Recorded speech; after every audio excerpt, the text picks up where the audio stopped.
অধ্যকার আগত মুসল্লিয়ান কেরম, আলেম উলামা, তলাবে ইলম, আমার যুবক ভাইয়েরা, সর্বপ্রথম সেই মহান প্রভুর দরবারে মন খুলে শুকরিয়া আদায় করি, যিনি আমাদেরকে সুস্থ শরীরে জুমার মসজিদে এসে জুমার 2 রাকাত ফরজ নামাজ আদায় করার জন্য এসে বসার তৌফিক দিয়েছেন। সেই মহান প্রভুর দরবারে মন খুলে শুকরিয়া আদায় করি। সবাই বলি আলহামদুলিল্লাহ।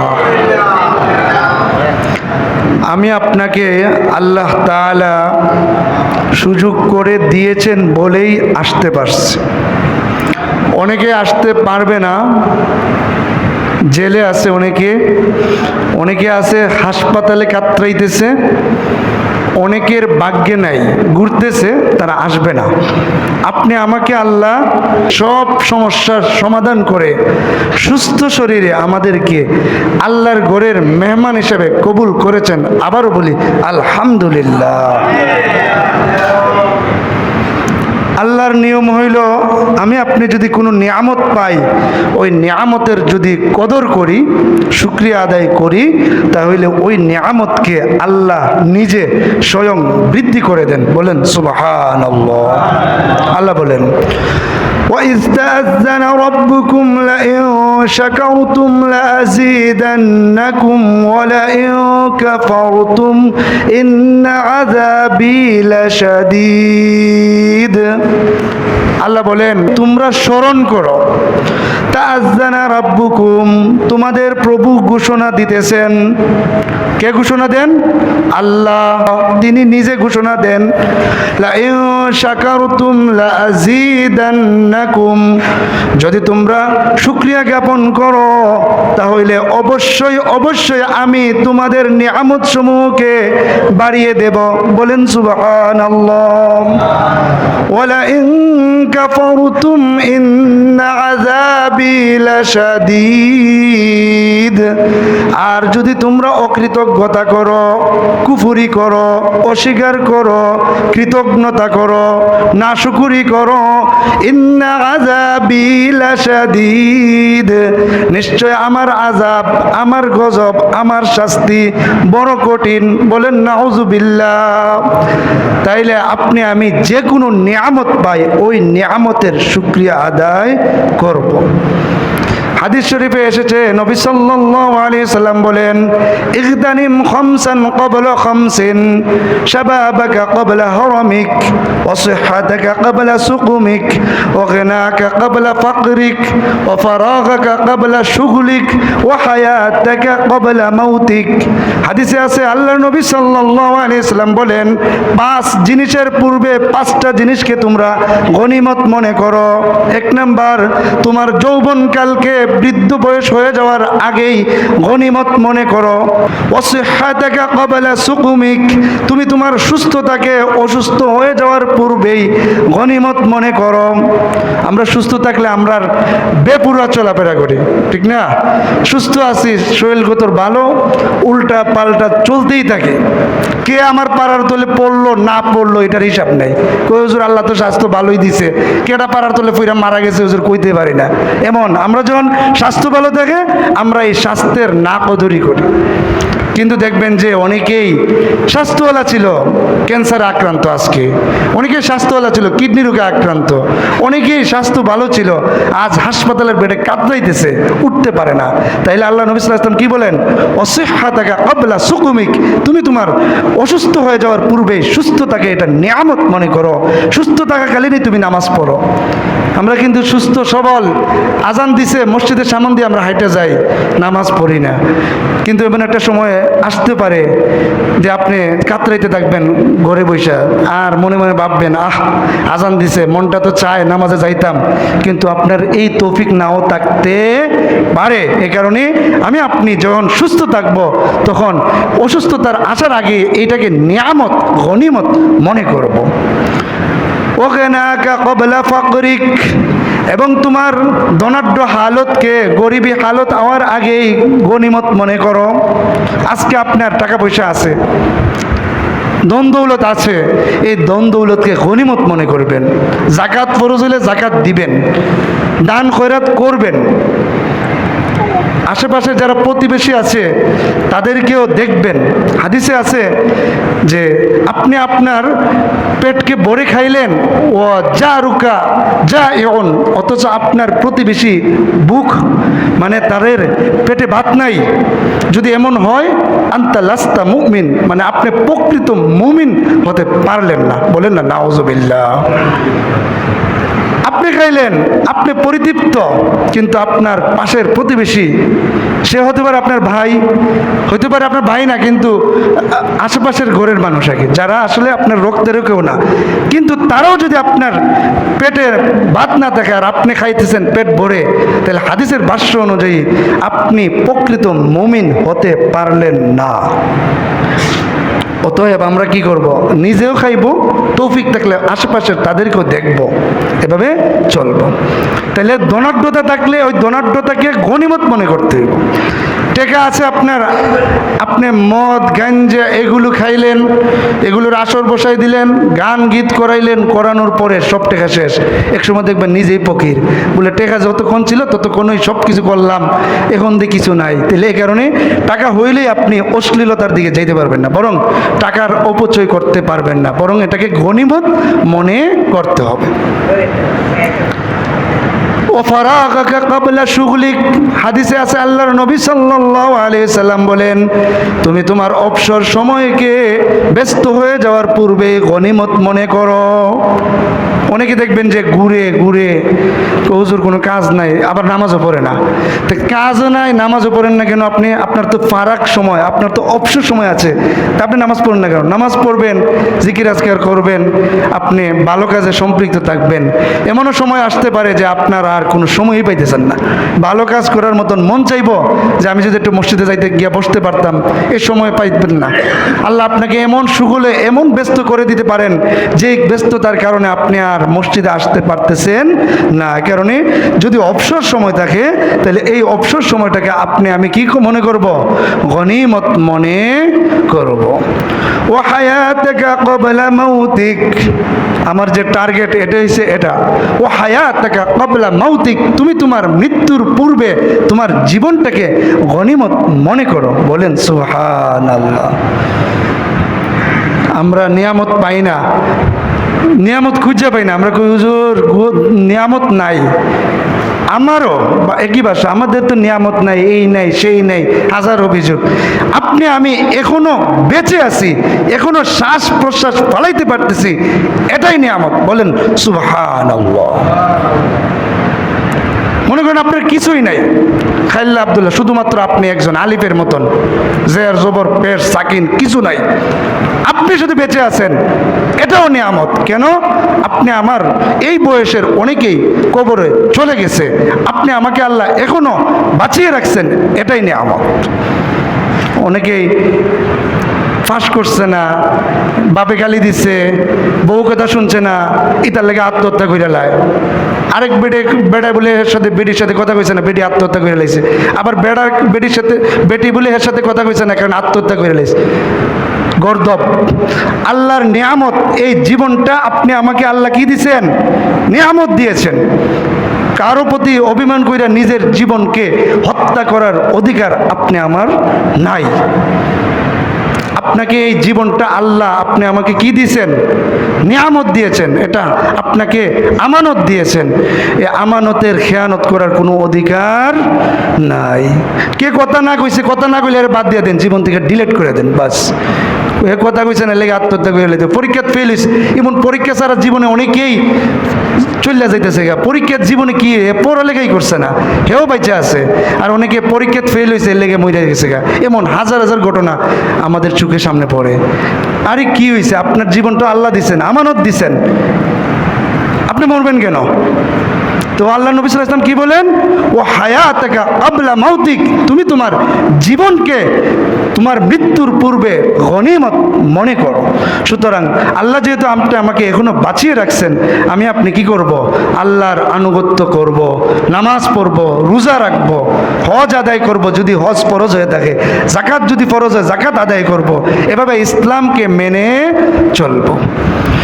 যাই হোক, আমি এটাই বুঝাইলাম যে আমি যদি নিয়ামত পাই, নিয়ামতের কদর করব।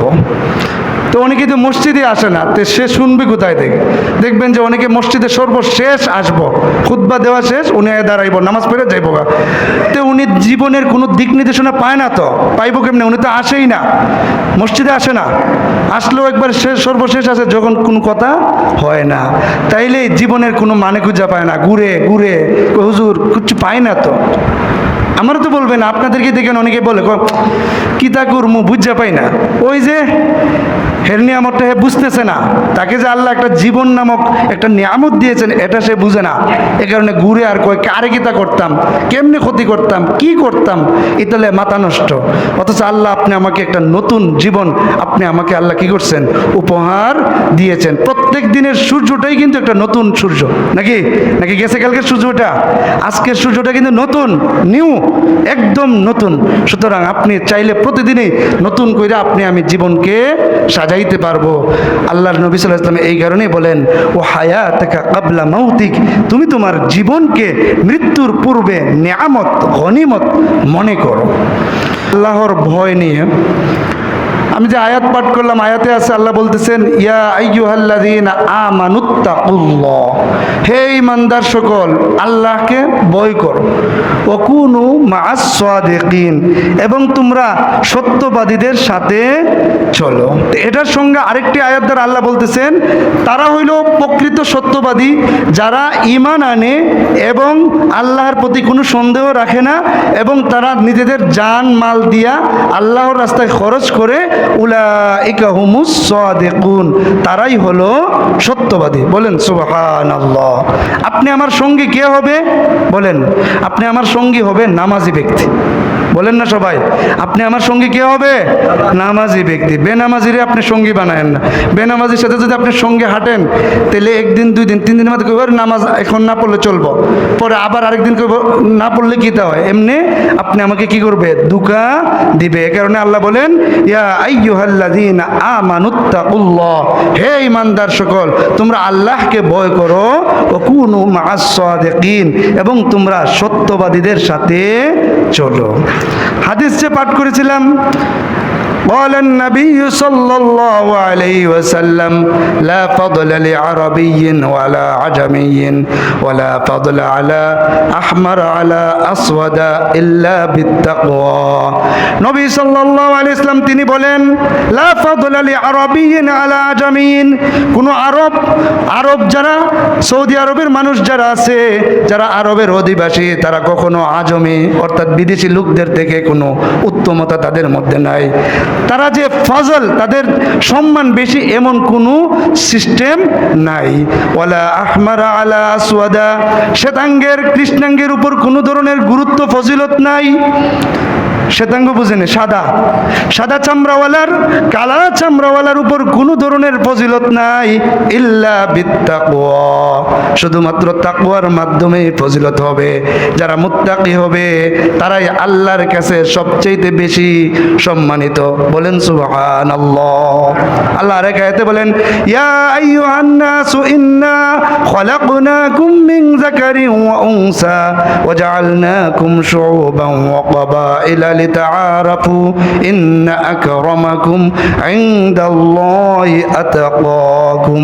আল্লাহ বলেন, হে মানুষ সকল, ইন্না খালাকনাকুম মিন যাকারিন ওয়া উনসা, আমি তোমাদেরকে পুরুষ এবং মহিলা হিসেবে সৃষ্টি করেছি। ওয়া জাআলনাকুম শুউবা, এবং তোমাদেরকে শাখা প্রশাখায় সৃষ্টি করেছি। ওয়া ক্বাবাইলা, কবিলা দিয়েছি, বিভিন্ন গোত্রে গোত্রে বসবাস করার মতন ব্যবস্থা করে দিয়েছি।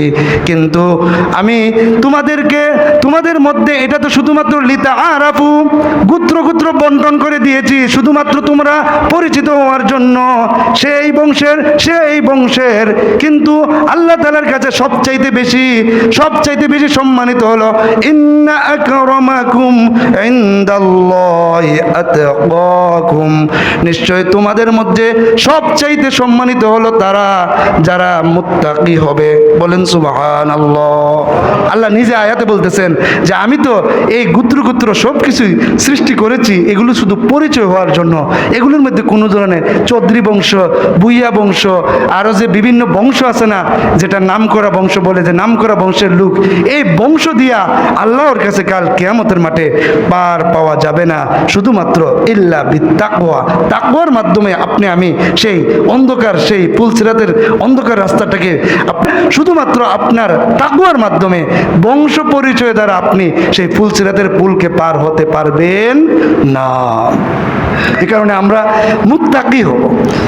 আমাদের জাতপাত নেই যে ছোট বংশের লোক, এ বড় বংশের লোক, এটা সেটা, এগুলি আল্লাহ দেখবেন না। আল্লাহ শুধু আপনি আমার অন্তরটা দেখবেন আর আপনাকে সম্মানিত করে দিবেন। আরেক হাদিসে আছে, আল্লাহ নবী সাল্লাল্লাহু আলাইহি ওয়াসাল্লাম বলেন, ইন্নাল্লাহা লা ইয়ানজুরু ইলা সুওয়ারিকুম ওয়া আমওয়ালিকুম ওয়ালাকিন ইয়ানজুরু ইলা কুলুবিকুম ওয়া আমালিকুম। নবী সাল্লাল্লাহু আলাইহি ওয়াসাল্লাম বলেন, ইন্নাল্লাহ, নিশ্চয় আল্লাহ তাআলা, লা ইয়ানজুরু ইলা সুওয়ারিকুম, তোমাদের রূপ আল্লাহ দেখবেন না, যে সাদা না কালো, সুন্দর না বেসুন্দর, এটা আল্লাহ দেখবেন না। ওয়ালা ইলা আমওয়ালিকুম, মাল সম্পদ দেখবেন না, কয়খানি ক্ষেত আছে, কত দুন ক্ষেত আছে, কত সম্পদ আছে, লাইটল কত আছে, এগুলো আল্লাহ দেখবেন না। ওয়ালাকিন ইয়ানজুরু ইলা কুলুবিকুম ওয়া আমালিকুম, বরং তিনি দেখবেন তোমাদের অন্তর এবং তোমাদের আমল। বলেন সুবহানাল্লাহ। কাল কিয়ামতের মাঠে আপনার কোনো সম্পদ কাজে আসবে না। হাদিস শরীফে আছে, মানিল মুফলিস, সাহাবায়ে কেরামকে নবী সাল্লাল্লাহু আলাইহি ওয়াসাল্লাম জিজ্ঞাসা করতেছেন, এই সাহাবায়ে কেরাম এদিকে আসো, বলো তো মানিল মুফলিস, গরিব কেডা? তখন সাহাবায়ে কেরাম বলল, মানলা লাইসা লাহু মালুন, যার মাল নাই, সম্পদ নাই, হয়তো গরিব। তখন নবী সাল্লাল্লাহু আলাইহি ওয়াসাল্লাম বললেন, এই গরিব বলতেছি না, তোমরা আসল গরিবের কথা বলো। তখন নবী সাল্লাল্লাহু আলাইহি ওয়াসাল্লাম নিজেই বললেন যে কাল কিয়ামতের মাঠে অনেকেই নামাজ, রোজা, হজ, যাকাত নিয়ে আসবে, কিন্তু দেখে গেছে গীবত করার কারণে তার কিছু সম্পদ ওই গীবত যার করছিল সে নিয়ে যাবে। আরেকবার ক্ষেত মাইরা খাইছিল, ওই যে কিছু নামাজ টামাজ পড়ছিল, এই সব ক্ষেত মারের নেওয়ার, যার ক্ষেত মারছিল হের ক্ষেত দিতে পারবে না। কিয়ামতের মাঠে তার ক্ষেত দিয়ে লেনদেন নাই, কি দিতে হইব? সব গুণ দিয়ে লাইতে হইব। তো এভাবে দেখেছে হজ রোজা যা লই আইছিল সব দিতে শেষ। তখন ফেরেশতা আল্লাহকে বলবেন, আল্লাহ হের তো আর সব নাই, হের তো ঋণ পরিশোধ করতে করতে সব নাই, আরও ঋণ রইয়া গেছে। তখন আল্লাহ বলবেন, যাদের ঋণ রয়ে গেছে, যাদের কাছে যারা পাওনা তার কাছে, তাদের যে গুনাহ আছে তার উপরে দিয়ে দাও, দিয়ে তাকে আলকি ইলান নার, এবং তাকে জাহান্নামে নিক্ষেপ করে দাও। বলেন না নাউযুবিল্লাহ। সেই হইল প্রকৃত গরিব। প্রকৃত গরিব কে? যে কিয়ামতের মাঠে ধরা পড়বো, হে হইছে প্রকৃত গরিব।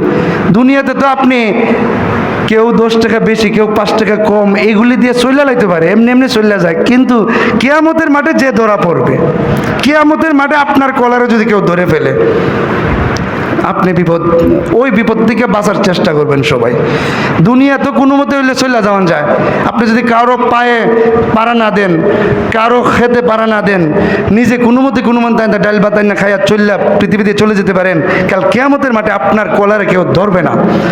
আর যদি আপনি সবাইকে পাইরা নিজে ভালোই চলছিলেন দুনিয়াতে, কিয়ামতের মাঠে আপনার কলারে ধরে ফেলবে।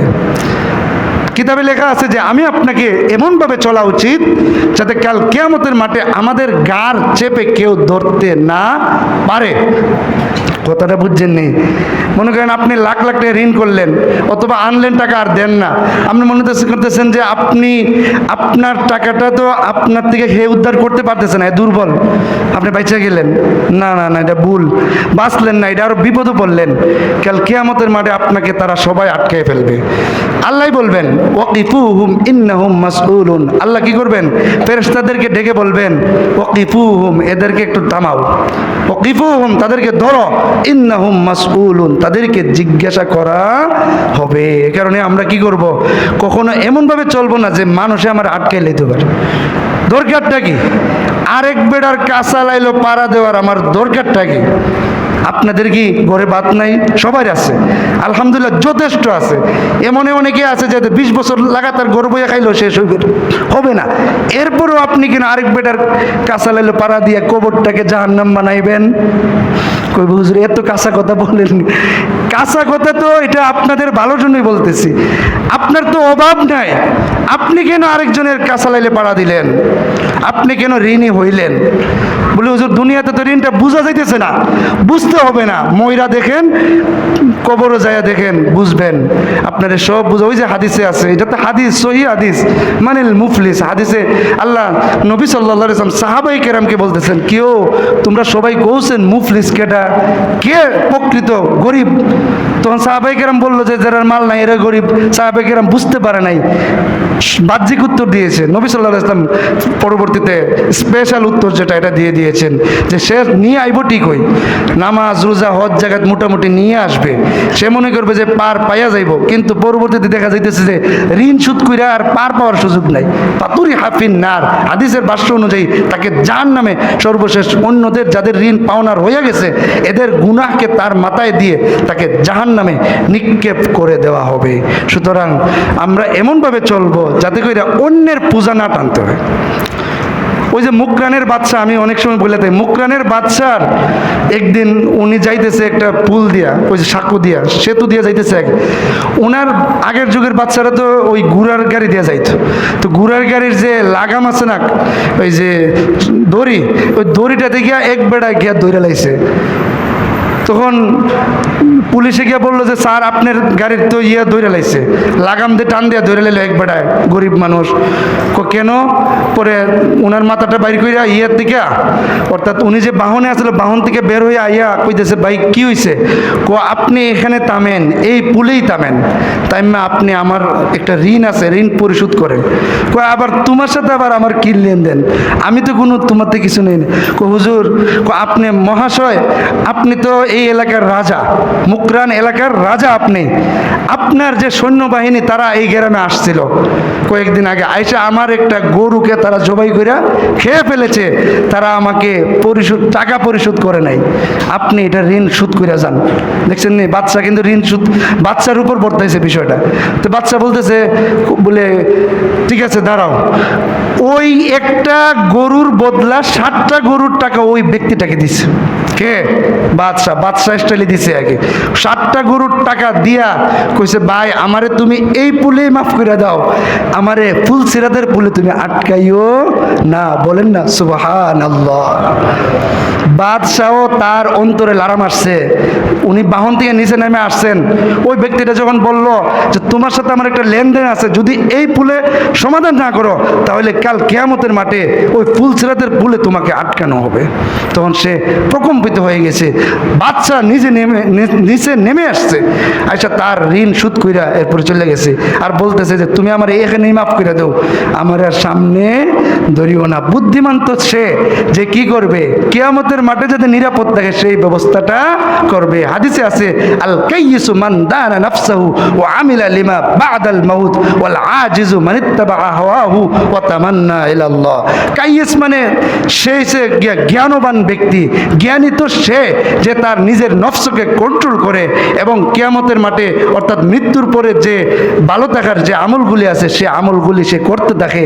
ওয়াল আজিজ, আর অপারগ যে নফস পূজারে, মানে তাবা হাওয়াহু, যে তার নিজের নফসের পূজা করে। নফস যদি কয় এমনে যাও এমনি যায়, অথচ এমনি গেলে আরেক বেটার পায়ে আরেক বেটার বুকে পাড়া দেওয়া হচ্ছে, ওই দিকে সে যায়। তারা হইছে দুনিয়ার গর্দব গাধা, তারা হইল দুনিয়ার গাধা যে তার আখিরাতকে ধ্বংস করে দেয় এই দুনিয়ার নফসের কথা শুনে। ও তামান্না ইলাল্লাহ, এবং উল্টাপাল্টা চলে আর কয় যে আল্লাহ মাফ করব না। বান্দার হকের ব্যাপারে আল্লাহ মাফ করবেন না, আল্লাহর হকের ব্যাপারে আল্লাহ চাইলে মাফ করতে পারেন, এটা আল্লাহর উপর নির্ভর। আল্লাহর রহমতে জুস দিলে মাফ করতে পারেন, আর যদি আল্লাহর রাগে কাহ্হার, আল্লাহর নাম কিন্তু একটা আছে কাহ্হার, আল্লাহ মারাত্মক পাকড়াও করে দৌড়নেওয়ালা, এই নামের যদি সেটা এসে যায় তাইলে আপনাকে আল্লাহ তাআলা একবার কঠিনভাবে ধরবেন। রহমানুর রহিম যেমন নাম, কাহারও আল্লাহর একটা নাম আছে। ও ধরবো কি না ধরবো এটা তো আপনি জানেন, আপনি কোন লটারিতে পড়েন, কোন বিপদে পড়তে পারেন, এটা তো আল্লাহর ব্যাপার। কিন্তু বান্দার হকের ব্যাপারে আল্লাহ আপনাকে কিঞ্চিত পরিমাণ, চুল পরিমাণ ছাড় দিবেন না।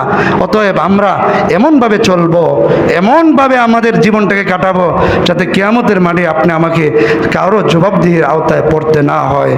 আল্লাহ তাআলা আমাদের সবাইকে প্রকৃত মুত্তাকি বনে যাওয়ার তৌফিক দান করুন। ওয়া আখিরু দাওয়ানা আনিল হামদুলিল্লাহ।